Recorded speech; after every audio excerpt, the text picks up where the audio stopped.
मतदारांना विचारपूस करून मतदाराचा जे कोल होता तुम्ही निवडणूक लढवा, की मी जरी काही वेगळं लढणार असेल तर त्याचं प्रेम माझ्या मागं, त्याचा आशीर्वाद राहील असं मी स्वतःला समजतो. आणि ज्या जनतेनं मला भरभरून प्रेम दिलं, पक्षाचे असतील पक्षाच्या बाहेरचे असतील, त्यांच्या मी माझ्या परिवारातर्फे हृदयापासून ऋणी आहे. एवढं बोलतो. सगळे मतदार बंधू भगिनी तरुण सर्व फक्त एकच बोलत होते की रामभाऊ अर्ध्या रात्री येतो.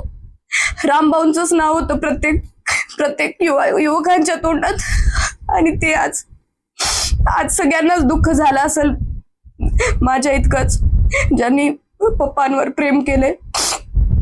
आज खूप वाईट वेळ आल्यासारखं वाटते आणि तुम्ही सगळेजण आमच्या दुःखामध्ये सामील आहात असं मी समजते.